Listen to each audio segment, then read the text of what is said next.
मुल्तान शरीफ का एक वाकया सुनिए। अल्लाह अल्लाह अल्लाह अल्लाह। हकीम अपना मतलब लगाते थे, हकीम थे, डॉक्टर हकीम, एक हिकमत इलाज है। तो फारिग होकर वो घर चले गए, खाना वाना खाया और कुछ रात के मामूलात थे वो निपटाए, सो गए। अचानक पेट में दर्द शुरू हुआ। किसी पेट में दर्द शुरू हुआ, बैठ गए, पेट पकड़ के बैठे। दर्द बढ़ रहा है, बढ़ रहा है, बढ़ रहा है, बढ़ रहा है। मेरी किताब में पढ़ा, उफ, पेट का दर्द ऐसा बढ़ा कि अचानक पेट फट गया। उफ, डूम, पेट फट गया और इतनी बदबू निकली, इतनी बदबू निकली कि देखते ही देखते ये बदबू महल्ले में फैल गई। लोग तंग आ गए। खानदान रिश्तेदारों ने म्युनिसिपल कॉर्पोरेशन वालों को बुला लिया।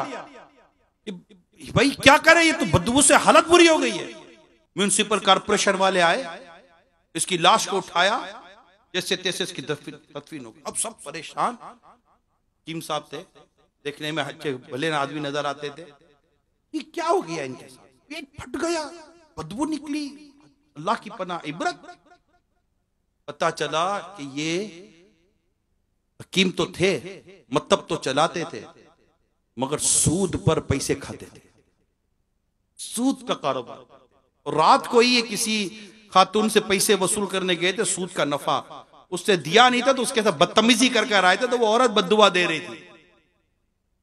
आखिरकार सूद के कारोबार ने इस शख्स को जो मौत दी है, अल्लाह की पनाह, या अल्लाह हमें ईमान और आफियत और मीठे मदीने में शहादत की मौत अता फरमाना।